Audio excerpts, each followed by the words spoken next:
Andito tayo ngayon sa aking Dragonfy dashboard, and for this video, alamin natin ano ba yung meron dito sa Dragonfy application. So, dahil nasa 4 afternoon na, ayan, nakalagay dito is market close, and then yung value ng PSEI nasa 6,419.96 as of today. And ito nga yung ating dashboard, andito yung ating name, and then yung total investment, deposit, withdraw, and transfer. And then sa baba, ayan, meron tayong mga options na pwede nating explore.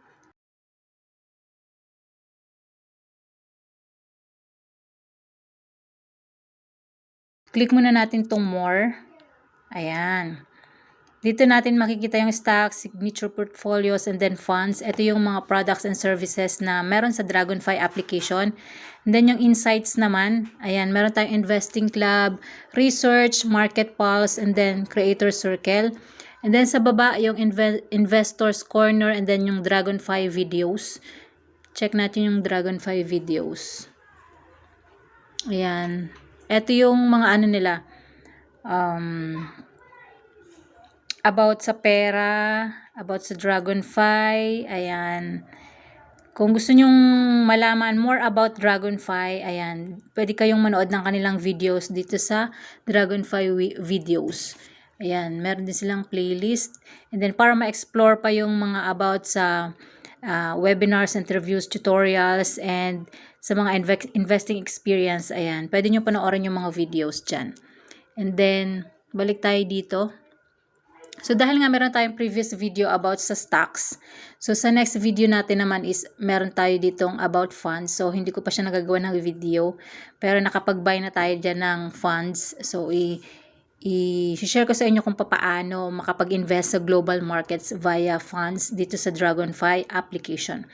Dito naman sa Investing Club, ayan, pwede tayong mag-join sa community via Viber, WhatsApp, and Discord. Ayan, explore nyo na lang po. Ayan.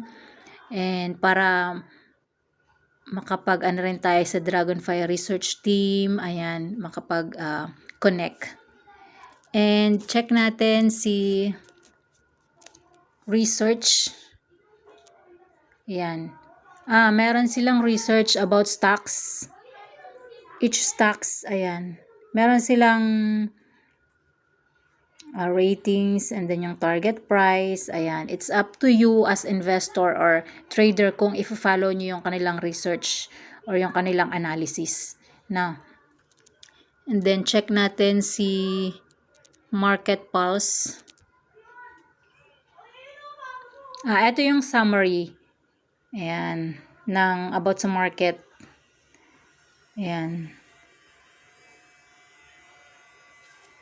And check ulit natin dito naman sa creator circle. So ito yung mga creators passionate in the realm of investing. Ayan, pwede kayo ring manood sa kanilang mga videos sa mga creators na nandito. Ayan.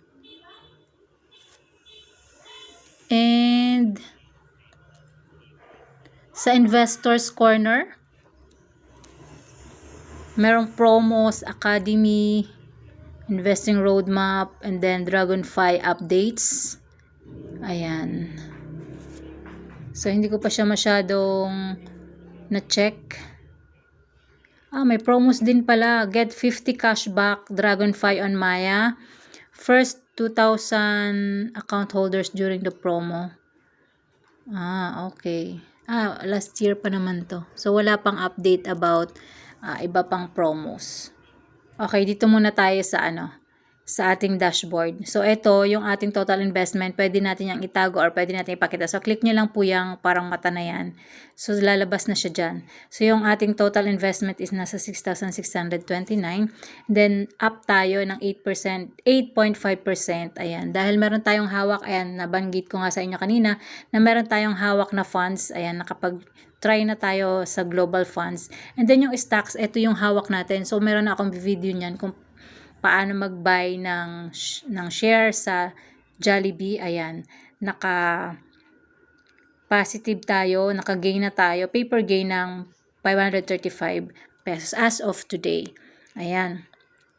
Pwede natin siyang itago. Ayan.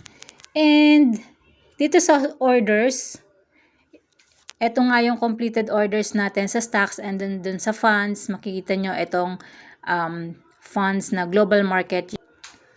And kung makikita nyo naman dito sa sa menu, ayan, kapag tinaas nyo pa yan, makikita nyo dyan yung inyong account number or yung Dragonfly ID, ganon, and then yung inyong email address. So hindi ko na lang pinakita.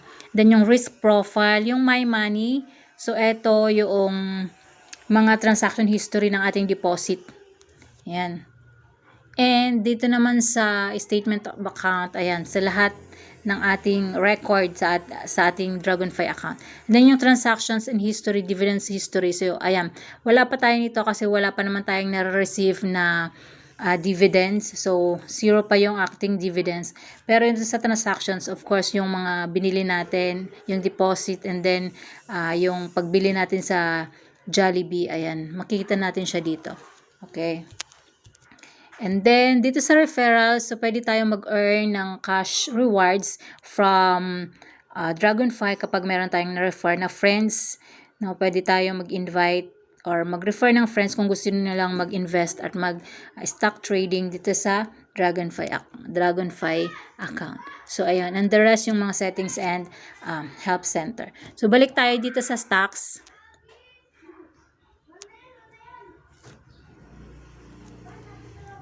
Ayan. Dito po sa stocks, makikita natin na meron tayong top gainers, top losers, most active by value, and then most active by volume. So, dito sa top gainers na makikita nyo naka-green siya, ibig sabihin, nag-increase yung price nila from previous market day. And kapag top losers naman, ayan, pulahan sila kasi bumaba yung price nila from the previous market day. Ayan. And then yung most active by value, ibig sabihin, by price, tumaas yung by price nila. Ayan. Makita nyo yung mga company or yung stock name, BDO, BPI, SM, Meralco. Ayan, makikita nyo dyan. And then yung most active by volume, makikita nyo dyan. Ito yung top lang ha, pero hindi pa yan yung buong list ng mga stocks. So, meron din tayo ditong, pwede natin siyang i-filter, for example, yung ETF sector. For example, show result. Ito yung mga ETF. For example, check natin yung banks. Makikita natin yung mga banks lang. Ayan, ito yung mga bank. Na. If ever naman, check natin lahat.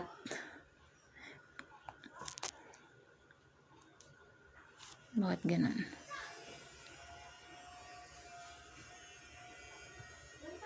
Naka-ETF pala. Ayan, balik tayo dyan. Doon sa signature portfolio, wala pa akong na-check dyan. Ayan, so, depende kung sino yung pina-follow nyo. For example, si Moneywise Engineer, meron siyang 91% buyer. Check natin yan. Ito si Moneywise Engineer. Ang portfolio niya ay Array, Converge, Costco. Ayan. So, pwede nyong i-follow kung ano yung gusto nyong i-follow as na signature portfolio, nasa sa inyo. So, pag-aralan nyo na lang po yan kung ano yung bagay sa inyo na fund or yung ano yung portfolio na bagay sa inyo na pwede nyong i-copy or pwede nyong i-buy. Sa watchlist, hindi pa ako nakapag-check. Dito sa watchlist, ayan, pwede po kayong lagay or filter ng mga stocks na nasa watchlist nyo. For example, binabantayan nyo si BDO. Ayan, imo-monitor nyo si BDO. Ayan. Pwede kayong mag-create ng inyong watchlist dito. So, kung ano yung personal watch list nyo, ilagay nyo dyan. For example, kung ano yung gusto nyong mga stocks or companies na gusto nyong bilhan ng shares. So, pag-aralan nyo and then ilalagay nyo doon sa inyong watch list na folder. So, bakit nga ba tayo dapat magkaroon ng Dragonfly account? So, if ever meron na kayong emergency fund at willing na kayo mag-invest or dahil nga 2026 na, ayan, gusto nyong mapalago pa yung pera nyo, gusto nyo pang mag-increase yung inyong capital via capital appreciation or dividends or via investing sa mga mutual funds or UITF. Ayan. So, pwede kayong mag-invest or mag-buy buy and sell ng shares ng mga stocks individually. Ayan. Pwede rin naman via mutual funds. So, meron na ditong, pag mutual fund kasi, meron na siyang fund manager. Siya na yung magmamanage ng fund na yon at ano na lang kayo, bili na lang kayo ng bili ng shares. Every time na meron kayong extra money, ayan, pwede kayong pumili ng mga fund, mapa-moderate or aggressive na fund. So, depende po yan sa risk tolerance nyo. Ibig sabihin, kapag aggressive, the higher the risk, the higher the reward. And the lower the risk, the lower the reward. And of course, depende po yan kung ano yung goal nyo sa inyong fund na yan. For example, yung goal nyo kailangan yung fund hindi masyadong mababawasan or hindi siya sobrang mag-fluctuate yung prices, Kaya doon tayo sa moderate. Kapag naman aggressive, ayun, pwede siyang tumaas ng mataas, pwede rin bumaba na mababa, ganon. So, depende po yan sa risk tolerance or risk appetite kung anong investor kayo, kung anong klaseng investor kayo. So, ayan, abangan nyo po yung next video natin about sa funds or sa global market funds. So, ayan, check natin kung paano tayo makapag-buy at makapag-invest kahit nasa Pilipinas tayo.